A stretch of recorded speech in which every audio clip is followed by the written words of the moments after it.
Неге шықты? Мүмкін сол кезге дейін жиналған өздерінің барлық қарсылықтарын осы не арқылы шығып жеткізді деп ойлаймын. Халық оған дейін мүмкін бір мүмкіндік келген осы шығар деп қабылдаған шығар.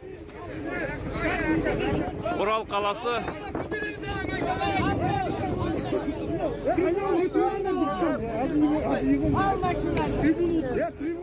Одан кейін де көп нәрселер, жақсы нәрселер орын алды ғой. Жаңа реформалар қабылданды, жаңа халыққа бір кішкене болса да бостандық берілді деп ойлаймын. Одан кейін жаңағы өз ойын айтуға, жаңағы митингтер беруге кішкене болса да бір митингке шықпай-ақ жеткізуге мүмкіндік алды деп ойлаймын. Біздің Орал қаласында осы қаңтар оқиғасынан кейін өзгеріс болды деп, яғни халықты тыңдай білді. Осыдан кейін, например, кез келген уақытта халық алаңға шығып ойын көрсетіп кетеді ау деген бір жаңағыдай қорқыныш деп айтпаймын, енді бір момент болып кететін шығар деп ойлайтын шығар.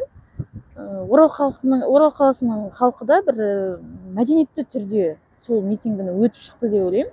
Басқа қалаларға қарағанда именно Оралда активистер, яғни халықпен жақсы жұмыс жасап жатыр деп ойлаймын. Қаңтар оқиғасы, сол кезде қаза болған адамдар, жаңағы случайно болсын, прям өзінің жеке несін көрсетем деп келген адам ретінде болсын, ол адамдар бостан босқа өлген жоқ, ол адамдар бостан босқа кеткен жоқ. Олар біздің есімізде болады әрине, бірақ жас буынның кетіп қалғаны әрине өкінішті. Оларға енді ондай нәрсе болады деп шыққан жоқ қой, олар бәрі мирный түрде болады деп.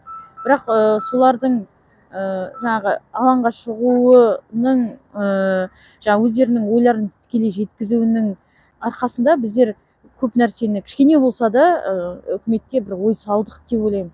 Тек кеткен жоқ, бізге болашақта енді бір қандай да болмасын, бір халыққа қажет жағдай болған кезде кез келген уақытта бас көтере аламыз дегендей бір ой тастап кетті деп ойлаймын. Халықты біріктіріп кетті деп ойлаймын.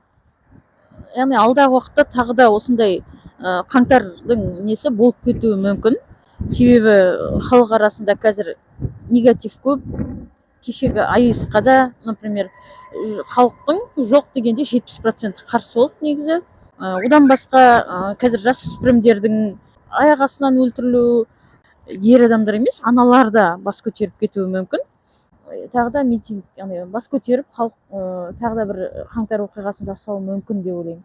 Егер мүмкін маған сондай бір мүмкіндік болса, сол жаққа билікке ғана барып, ең бірінші енді өзімнің Орал қаласы бойынша айтсам, ең бірінші сайлауларды әділ жүргізер едім. Яғни халық кімді таңдайды, ол әкім ба, ол жаңағы АИС-ке қарсы пікір ма, жаңағыдай соны прям қалай бар, халық қалай берді, дәл солай қабылдар едім.